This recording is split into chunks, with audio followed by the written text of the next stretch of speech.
We've been explaining for a while, and we know you've been hearing, that all this sifting and sorting of life has caused you to create a vortexual version, a vibrational version. And most of our physical friends, even those who have been listening to us for quite a long time, they really don't accept the realness of this vibrational reality until it manifests. And so we talk to try to help you to sense the vibrational version, to feel the vibrational version. In other words, if we could get you to feel secure even before it manifests, it would manifest faster. Most want it to manifest before they feel secure, but that's going about it backwards. So if we can get you to feel secure, if we can get you to feel in love before the person shows up, the person will show up. But humans think they need a person to be in love with. And we want you to know you can be in love with an idea. You can be in love with the idea of a relationship. You can be in love with the memory of a relationship. You can be in love with that aspect of that relationship, and that aspect of that relationship, and that aspect of that relationship, which means holding it active in your vibration. And it has to then be realized by you.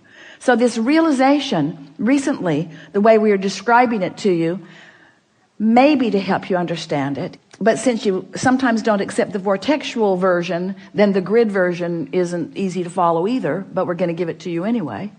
Everything you want is vibrationally gathered, all the cooperative components in your vortex, and it is ready to reveal itself to you. And the reason that we're using the word reveal or realize is because you are going to be the interpreter of it. In the same way that that sweet bird was the interpreter of a message from Jerry to Esther, there are interpreters all around that are ready to interpret the message to you. Humans, we're not just talking about birds. We're talking about experiences. We're talking about financial forces. We're talking about ideas that flow to you. There's all kinds of manifestation that occurs once the vibration of your grid, which means your practice day-to-day vibration, is closer to the vibration of your vortex. It just has to be, you see. And you've lived pieces of that. When you finally made the decision that you were going to do something different, that decision was your grid filling in. That was you having asked and asked and asked, getting the vortex going and going and going, and at a moment of little or no resistance, that determination came to you and you knew what you were going to do. Remember how clear you felt? In fact, you're still feeling sort of clear about it because you were wanting to convince us all of that turning point here and now. So turning points, you like the word turning points?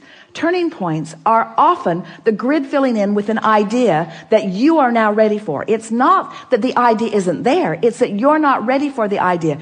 It isn't that you're not ready for the idea because you don't want it, because you do. It's because you're not ready for the idea because you're not a vibrational match to the desire. You're a vibrational match to the absence of the desire. Feel the difference? So you ready yourself for what's in your vortex by feeling better. And you feel better by leaving out the things that don't feel good and focusing on the things that do feel good. So it is this simple. Take the handful of things that feel good and just run them into the ground. Have you ever had a good joke that you just want to tell to everybody? Pretty soon you're repeating it again to the same people, and they're saying, dude, I heard that. I laughed the first 5 times. It's over for me.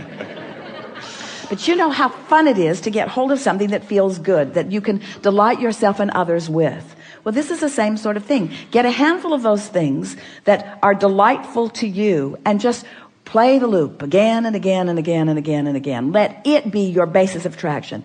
Let something that delights you be the loop that you play that keeps your grid in this high vibration so that what's in your vortex can show up now and now and now and now and now. And do you know what happiness is? Happiness is being in that place where you're the receiver of the right idea at the right time. Happiness is being in that place where something occurs to you at the most opportune moment. Happiness is being at the top of the stairs. You're getting ready to walk down. You don't know it, but your heel is caught in the hem of your pant leg. and you are about to take a header down the stairs. But the broader part of you knows that and gives you the inspiration to take hold of the railing. So when you go to move your foot and can't, you're stable. That's happiness. That's happiness. That's alignment. Happiness is moving in traffic and having an impulse to take this exit for no good reason other than you feel like it, or even taking it even though you didn't really mean to, because you turned your driving over to your higher power for a moment and you missed the traffic jam, or you missed the traffic congestion as a result of an accident. All kinds of things like this are happening to you all day, every day. But when you start deliberately being happy, deliberately beating the drum of things that feel good, deliberately discerning, deliberately molding yourself into better and better feeling places, when you do that deliberately and those things happen, now you have conscious awareness of it. If Esther had not had that conscious conversation with Jerry in the car right before she went to her room, the bird on the porch would have just been a bird on the porch.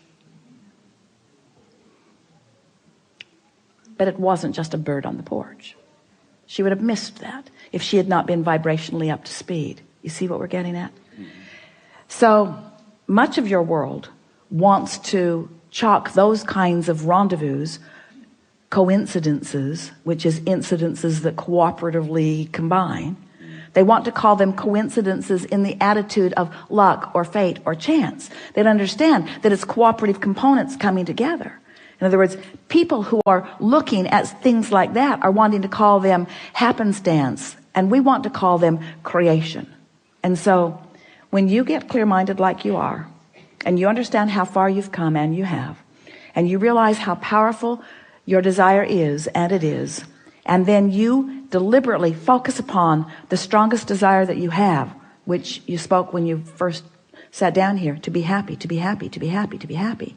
To be happy, meaning to be in alignment, meaning to be in control of my own thoughts, meaning to be in control of my own vibration, meaning to be in vibrational concert with the source within me, meaning to be in vibrational concert with everything that I put into my vortex, meaning right here, right now, being in alignment so that I will be the interpreter, the manifester, the realizer of the best that could happen in this moment. That's happiness. This moment, and this moment, and this moment, and this moment. It's not saving up for a vacation. It's not putting up with all this stuff. It's not going to work all week long doing stuff I don't want to do so that I can get some money, so that I can finally go do something that I do want to do. Because when you get there to do what you do want to do, you're not happy because you haven't been practicing happy at work. You're not going to be happy on that vacation if you're not happy at work while you're earning the money to go on vacation. Are you? Don't you get on vacation and don't you just complain, it's too short? It's too short. I don't get to do this often enough. My flight was delayed. The weather wasn't good. In other words, you can't get there from there. You get to happy from happy. Well, Abraham, that helps a lot. So you're telling me that if I get happy, I'll be happy. Let me write that down. And if I get rich, then I'll be rich. I'll write that down too. We're saying you got to find a little piece of it. You got to fan the flame of it. And you got to not keep spitting the fire out with things that don't matter. And after a while, you'll get that momentum going. And you'll feel happiness, not just sometime, but you'll be radiating it. And then when someone says to you, what are you doing? The reason that they're asking is because you've got what they want. Every single person that wants every single thing that they want, whether it's a material object or a pile of money or a circumstance, an event, a relationship, everything that everyone wants is because they believe that there is happiness in there. There's happiness right here, right now, if you're in the right vibration. You know it. Haven't you ever gotten into that zone, that frequency, where everywhere you turned, something good happened? Esther says that's what it's like hanging around with Barbara. She loves traveling with Barbara because it's happy everywhere. They walk up to a very controlling, very official at the airport. And she's barking at everyone.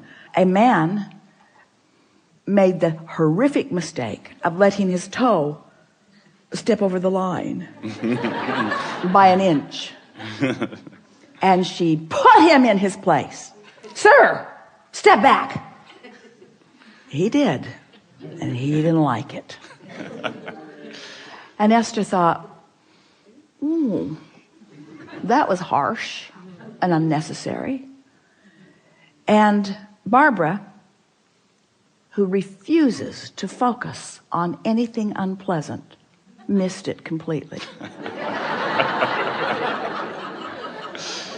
So when she got up there, she got a big smile. She got moved fast to the other line. In other words, she's treated like royalty. While this poor man was put into the dungeon. Get what we're talking about. In other words, you attract by virtue of how you feel. We know we've been taking a bit of long time here, longer than we promised at the beginning, but it's so worth contemplating. How happy am I? How happy can I be? How good can I feel? What's the best feeling thought that I can find right now? What's working in my life? What's working out? What do I remember that felt good? What's happening right now that feels good? How general do I need to be? You can always find something to feel good about. And when you do, and when you make that your habit, then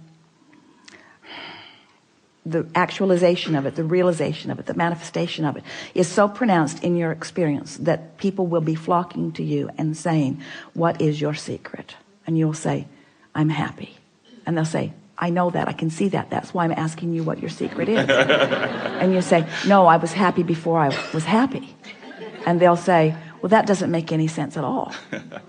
And you'll say, "Well, I purged unhappy thoughts from my experience by focusing on happy thoughts." "Well, what do you mean?" "Well, I didn't actually purge them. I just started emphasizing the happy thoughts. I started making lists of positive aspects. I counted my blessings. I learned that in church. I counted my blessings one by one.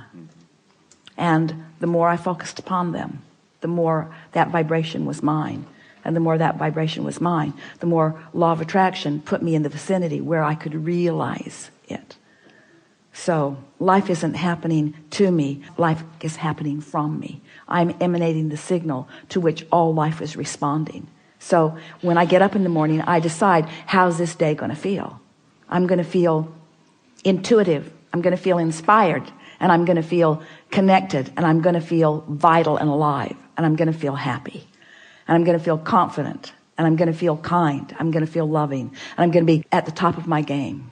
I'm going to feel innovative. I'm going to feel energized. I'm going to feel invigorated. I'm going to feel inspired, but I'm going to feel inspired moment by moment. I'm going to feel guided. I'm going to feel worthy. I'm going to feel deserving. I'm going to feel deserving of all of the goodness that has been taught to me all of my life. I'm going to feel deserving of that.